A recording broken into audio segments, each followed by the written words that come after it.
Gracias por seguirnos en el mundo desde el sur. Este 25 de mayo, Venezuela irá a las urnas en elecciones regionales y legislativas. El país ha tenido mucho movimiento en los últimos días. Los partidos políticos siguen sus campañas con distintas estrategias y el proceso va de la mano de un riguroso calendario electoral diseñado por la única autoridad para hacerlo, el Consejo Nacional Electoral. Una realidad muy diferente a la reseñada en medios privados internacionales que presentan un escenario caótico de incertidumbre y en algunos casos de violencia.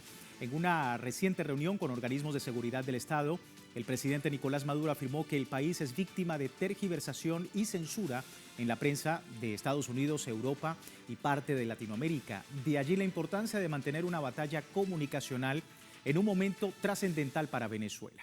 Vamos a estar hablando de este tema, pero antes debo recordarles, a través de redes sociales, a lo largo del día, hemos sondeado la opinión de nuestros usuarios sobre otro de los temas, otra de las aristas que presentaremos en nuestro programa. Algunos de ustedes ya han participado respondiendo a la pregunta que le hemos hecho al respecto, otros no lo han hecho, por eso aquí compartimos el código QR para que pueda hacerlo y más adelante vemos los datos. El pueblo de la Guayana Esequiba va a escoger por primera vez gobernador o gobernadora y diputados y diputadas a la Asamblea Nacional, pero también del Consejo Legislativo en las elecciones del 25 de mayo en Venezuela. ¿Qué implica esta elección? Allí las opciones: mandato del pueblo tras el referendo consultivo, reivindicación histórica de este territorio para Venezuela, legado independentista de Simón Bolívar, también la acción de resistencia antiimperialista. Son algunas de las opciones. Si aún no ha participado, puede hacerlo más adelante. Revisaremos y vamos a asociar todas las respuestas sobre este tema. Vamos de inmediato al análisis. Me acompaña Carolina Escarrá, internacionalista, y también me acompaña Franco Bielma, magíster en comunicación política, para poder entender este escenario, elecciones en Venezuela. Muchísimas gracias, Carolina, por tu tiempo. Bienvenida. Gracias a ustedes por la invitación. También a ti, muchísimas gracias por estar con nosotros, Franco. Saludos, gracias. Bueno, una batalla comunicacional antes, durante y después del 25 de mayo. Carolina, la importancia de este llamado en Venezuela y lo que está en juego para la democracia en el país. Bueno, yo creo que es algo fundamental porque además esto da pie a algo que viene mucho después, que es la reforma constitucional, ¿no? De hecho, incluso los candidatos de oposición están hablando del tema de la reforma constitucional, como Timoteo Zambrano, por ejemplo. Así que, bueno, es fundamental estas elecciones, no solamente por el tema de la reforma constitucional, sino por la importancia que tiene la Asamblea Nacional en Venezuela, y lo vimos con lo que sucedió en el año 2015, con la victoria de la oposición en la Asamblea Nacional y cómo destruyeron al país en ese sentido, o intentaron destruirlo en ese sentido. El presidente Nicolás Maduro ha vuelto a insistir en la importancia de ganar una batalla comunicacional, asegurando que los comicios del 25 de mayo están sometidos a la censura a nivel internacional. Vamos a escuchar lo que decía. Ganar lo comunicacional, antes, durante y después. Antes, durante y después del 25. Ganar lo comunicacional, nacional e internacionalmente. Hasta ahora nos han censurado y vetado a nivel internacional.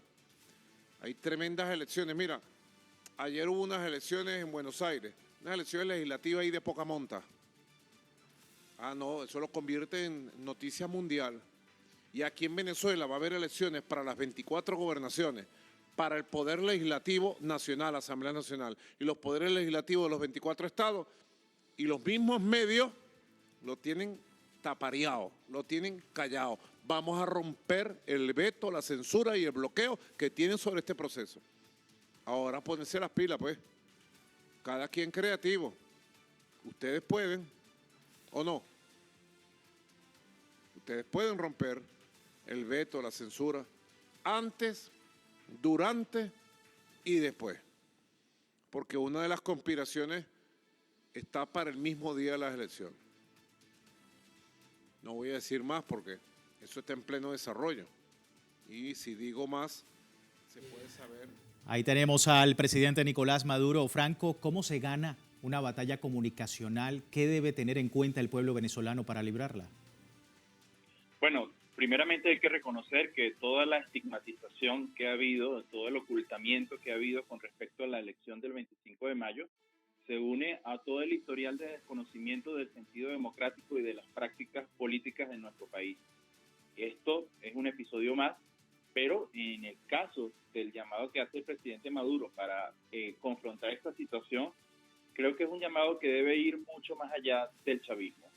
Es decir, hay sectores de la oposición que están, si se quiere, participando en una elección, pero más allá de buscar cargos, más allá de participar en el 25 de mayo, ellos están también tratando de consolidar un espacio político que de alguna manera asumen que les pertenece o se asumen competitivos para ganar. Y esto pasa también por el terreno de la comunicación política y la discusión sobre el propio hecho de las mismas elecciones.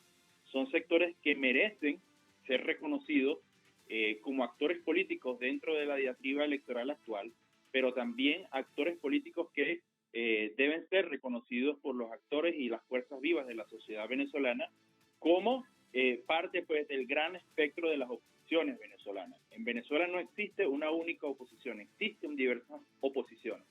Más allá de esos sectores que están participando en la elección, también existen gremios en diversos sectores del país, gremios empresariales, gremios comerciales, gremios de trabajadores, gremios de actores y políticos de la sociedad civil, en fin.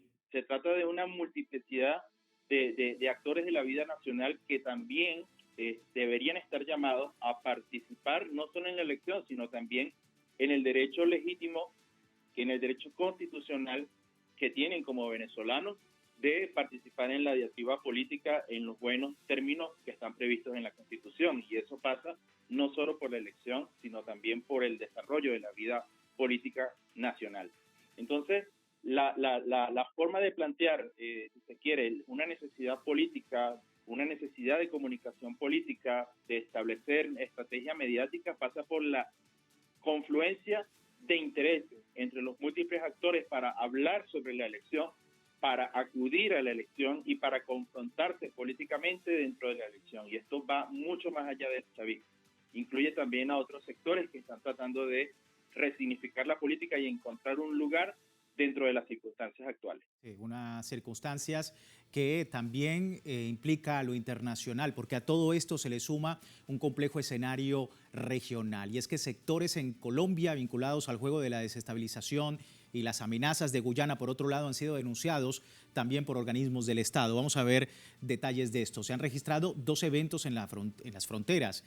Esta semana el gobierno de Guyana anunció que supuestos hombres armados atacaban sus patrullas en el río Seuní, un hecho que el canciller venezolano Iván Gil desmintió y calificó como una estrategia de falsa bandera para generar tensión política previa a las elecciones y al mismo tiempo manipular la percepción internacional. Pero a esto se le suma también que el pasado 19 de mayo las autoridades venezolanas pues tenían que ordenar la suspensión inmediata de todos los vuelos procedentes desde Colombia en reacción a la desarticulación de una red de mercenarios y coyotes vinculados con sectores extremistas de la oposición venezolana, pero también con redes criminales transnacionales. Carolina, nuevas amenazas que se dan en este contexto y vuelven a surgir nombres de quienes para muchos son los mismos con las mismas, es decir, Álvaro Uribe, Iván Duque, Simonovic, nombres ligados a los intentos de violentar la paz en el país. ¿Tu lectura?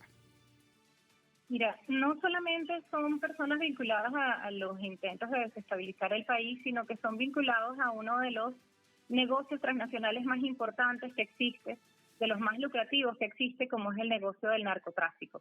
Un negocio que cuando llegó el presidente Petro se movilizó desde Colombia hacia Ecuador y que en Ecuador tiene un nicho muy importante. Hay que recordar que hace escasas semanas hubo unas elecciones en Ecuador y aun cuando se cantó fraude a nivel internacional no se le prestó mucha atención a esto, pero decían que uno de los elementos fundamentales para la seguridad en el marco de esas elecciones era la presencia de Eric Prince, el mercenario que ha desarrollado algunas ideas en Venezuela como el Ya Casi Venezuela, por ejemplo, que fue sencillamente para obtener recursos de venezolanos y venezolanos incautos, pero siempre con la idea de lograr suficiente dinero para desarrollar un magnicidio en el país.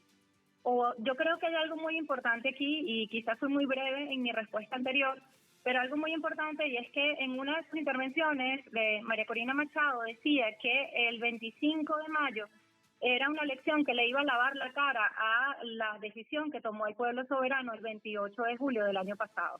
Entonces ellos tienen miedo de que las elecciones se den en total calma, en total tranquilidad, cómo se van a dar, y necesitan generar falsos positivos a nivel internacional, no solamente la oposición extremista venezolana, sino esa oposición extremista venezolana vinculada a estos negocios transnacionales del narcotráfico, de la trata de personas, y por eso el tema de los coyotes, y también por eso la vinculación de Ecuador con el presidente Noboa, y la vinculación evidentemente de donde está siempre el expresidente Álvaro Uribe, el expresidente Iván Duque, quienes además, yo que me dedico a analizar un poco lo que son los tanques pensantes internacionales, te puedo decir que uno de los elementos fundamentales que maneja el Wilson Center a través de su vínculo con Iván Duque principalmente es precisamente el tema de la Guayana Esequiba y el tema del narcotráfico. Entonces plantean a Venezuela como un país narcotráfico, eso es lo que se dice a nivel de los tanques pensantes internacionales, pero la principal preocupación que presentan, acuérdate que el imperialismo no es solamente los Estados Unidos,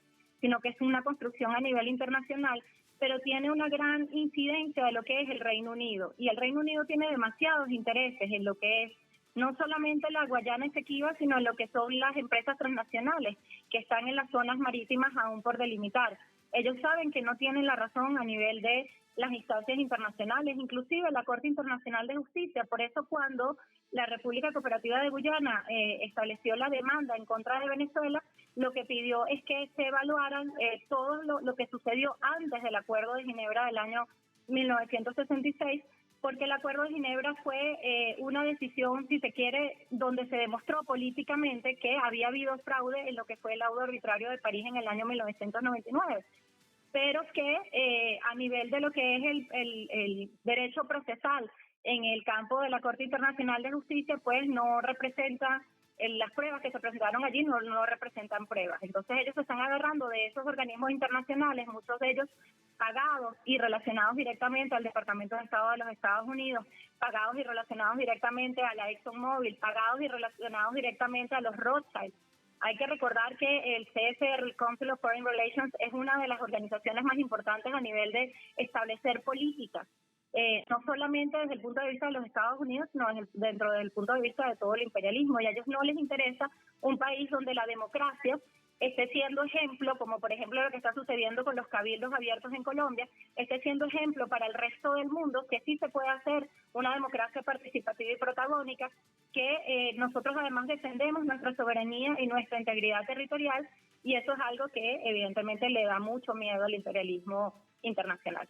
En un territorio de suma importancia para estas elecciones, como es la Guayana Esequiba, la Guayana Esequiba venezolana. Vamos a despedir esta primera parte del programa.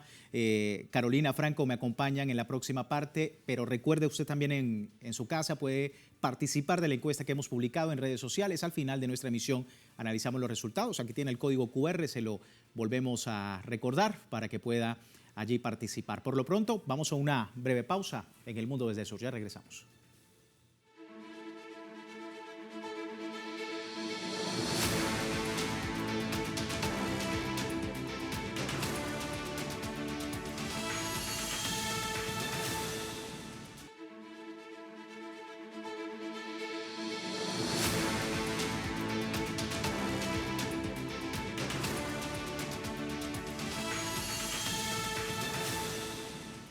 Gracias por seguirnos en El Mundo desde el Sur. Estas elecciones regionales y legislativas en Venezuela el próximo 25 de mayo son de gran relevancia, tomando en cuenta el rol de la Guayana Esequiba en la elección de un nuevo gobernador o gobernadora para este territorio venezolano por legitimidad que ha generado tantas tensiones entre Guyana y Venezuela. Según el vicepresidente del Consejo Nacional Electoral, Carlos Quintero, en la Guayana Esequiba se elegirán 8 diputados nacionales, 7 legislativos y gobernadores también. Un gobernador aseguró que el ente electoral pues, ha avanzado en el despliegue de equipos junto a la fuerza militar para custodiar el material de todo el territorio nacional. Todo esto mientras el gobierno de Guyana, que considera el territorio Esequibo como suyo, amenaza con evitar las elecciones. De hecho, incluso imponer multas o, digamos, amenazas de cárcel a aquellos venezolanos que pues hagan uso de este ejercicio democrático en su país. Seguimos analizando el escenario electoral en Venezuela. Carolina Escarrá, internacionalista, y Franco Bielma, experto en comunicación. Franco, un escenario importante para el país y especialmente en la Guayana Esequiba. Escoge a estas autoridades regionales y también a la Asamblea Nacional. ¿Qué significa para el pueblo venezolano esta elección? Bueno, primeramente se trata del cumplimiento de un mandato establecido en diciembre de 2023, que fue por vía de referéndum, donde en la quinta pregunta se le consultó a la población sobre la conformación del Estado de la Guayana Esequiba. Recordemos también que en enero de 2024 se creó la Ley por la Defensa de la Guayana Esequiba, la cual ratifica los derechos históricos y legítimos que tiene nuestro país sobre nuestro territorio. En consecuencia de esto, elegir a representantes de la Guayana Esequiba ante las instancias nacionales significa dar un reconocimiento político y administrativo a la existencia de ese territorio que, aunque está bajo reclamación, es parte integral de nuestra nación desde la Constitución de 1999. ¿Ok? Entonces, digámoslo así, lo que se está es tratando de darle un cuerpo político, institucional, administrativo para la incorporación de la Guayana Esequiba como parte integral de nuestra nación en términos formales. En términos fácticos, sabemos pues que existe un pleito planteado por nuestro país para poder alcanzar ese objetivo histórico, es decir, cumplir los requisitos y cumplir los principios establecidos en el Acuerdo de Ginebra. Pero en vista de las circunstancias actuales, nuestro país ha decidido avanzar de manera práctica en lo político-administrativo, consolidando la Guayana Esequiba como parte del cuerpo legislativo y como parte del cuerpo, si se quiere, de gobernaciones y extensión del Poder Ejecutivo Regional. Ese es el significado de esa elección, la elección de estos candidatos o de estas personas que van a formar parte del Parlamento o que van a asumir el cargo de gobernador o parlamentarios regionales de la Guayana Esequiba. Es un salto político hacia adelante y es, si se quiere, resarcir frente a la historia y frente al Estado venezolano el reconocimiento de ese territorio como venezolano. Recordemos también que la Guayana Esequiba no es solamente el territorio, es también su gente. Durante muchos años los esequibanos han recibido políticas públicas venezolanas, han sido cedulados como venezolanos y en muchas circunstancias mantienen una economía activa con el territorio del Estado Bolívar.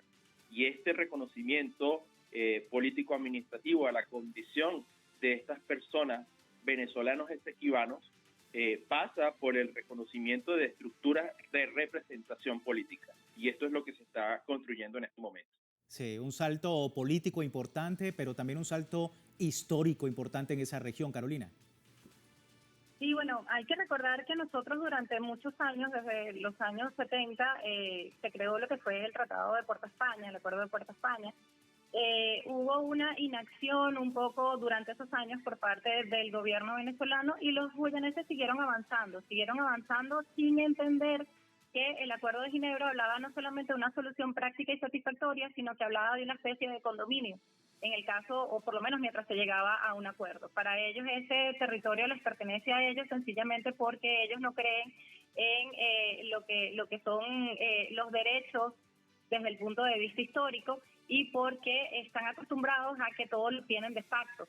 Pero cuando te hablo de ellos no hablo solamente de lo que es el presidente de Guyana, Irfan Ali, o de lo que son las autoridades de Guyana, o de lo que han sido las autoridades de Guyana desde el año 2015 con David Granger a la cabeza, que es una persona que, como sabemos, formó en West Point a la gente. Es decir, para tú ser profesor en West Point tienes que tener un rango militar muy importante en Estados Unidos.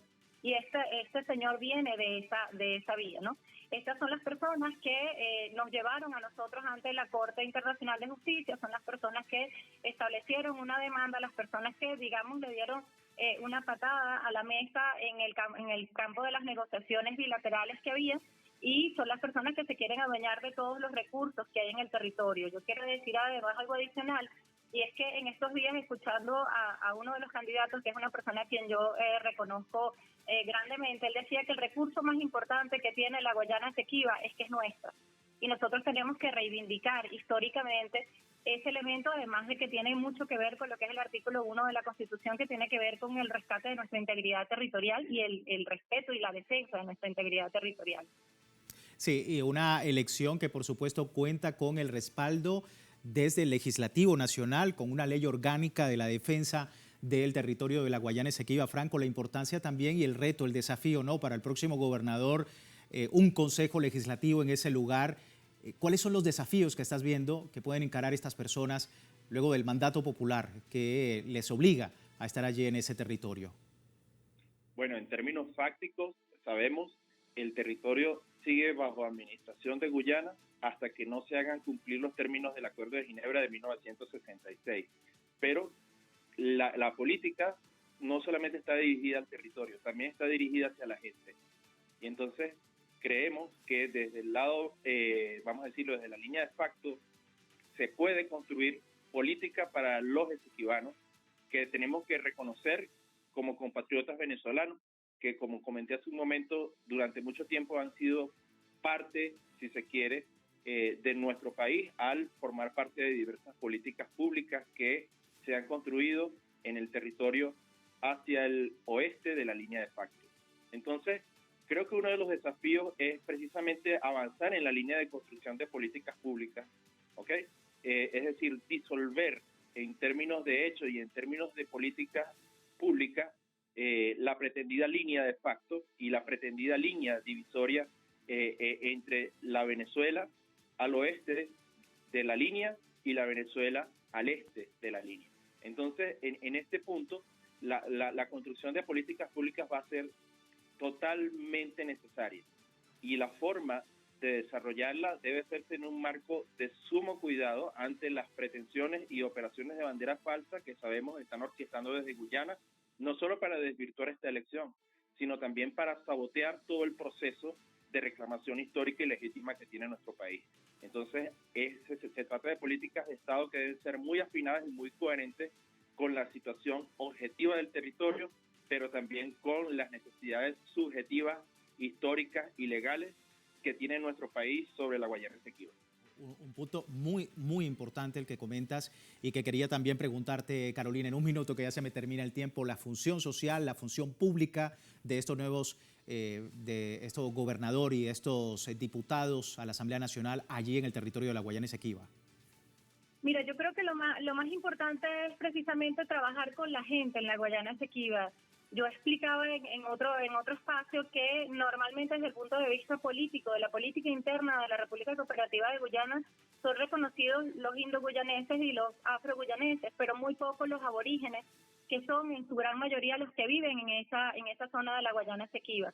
Aunado a esto hay que recordar que dentro del acuerdo al que se llegó con la ExxonMobil, que ha implicado a nivel internacional un gran crecimiento de la economía de Guyana, hay que recordar que Guyana solamente recibe el 2% de regalías y a ese 2% incluso se le resta los gastos que hace la ExxonMobil en materia del dragado petrolero, ¿no? Entonces realmente lo que le llega a la población guyanesa en general es muy poco y lo que le llega aún más a la población que vive en el Esequibo, que no está reconocida en lo que son las organizaciones políticas, digamos, de mayor peso en el campo político de la República Cooperativa de Guyana, que hay que recordar que va para elecciones este año, en el mes de noviembre, que ellos están en elecciones y que a ellos en sus elecciones también les interesa levantar banderas. Y una de las banderas también es que ellos, bueno, mantienen que no solamente el territorio, sino los recursos son de ellos, además con el apoyo, como dije anteriormente, de Inglaterra y con el apoyo de la ExxonMobil de Estados Unidos y de todos los que están involucrados en ese gran otro negocio transnacional importantísimo que es el negocio del petróleo. Y de allí la importancia, el signo político y el signo histórico de estas elecciones el 25 de mayo en Venezuela, en el territorio de la Guayana Esequiba. Carolina, muchísimas gracias por tu tiempo. Gracias a ustedes. Franco, también a ti, muchísimas gracias por atender nuestra llamada. Gracias a ustedes por la invitación. Ahí están nuestros invitados, Franco Bielma y Carolina Escarrá, pero antes de terminar nuestro programa, revisamos rápidamente los resultados de la encuesta que compartimos con ustedes más temprano. Y es que el pueblo de la Guayana Esequiba va a escoger por primera vez gobernador o gobernadora y diputados o diputadas a la Asamblea Nacional y Consejo Legislativo en las elecciones del 25 de mayo en Venezuela. ¿Qué implica esta elección? 64% de ustedes dicen mandato del pueblo tras el referendo consultivo. 27% dice reivindicación histórica de Venezuela sobre ese territorio. 0,8% dice legado independentista de Simón Bolívar. Y por último, un 1% acción de resistencia antiimperialista. Allí, pues en lo que ha hablado nuestros usuarios a través de redes sociales, a través de esta pregunta que hemos publicado más temprano sobre las elecciones en Venezuela el próximo 25 de mayo. Nosotros con esto finalizamos, pero antes recordarle www.telesurtv.net, siempre con nuestra señal en tiempo real desde cualquier parte del mundo, y en Telegram, como ha visto, no solamente la pregunta, sino también todo lo relacionado con estas elecciones del 25 de mayo, un despliegue operativo, técnico y periodístico desde Telesur para todos ustedes durante toda esta semana, antes, durante y después del evento comicial. Soy Luis Francisco Blandón, gracias por seguirnos en este análisis siempre con una perspectiva del mundo desde el sur. Soy Luis Francisco Blandón, gracias por seguirnos.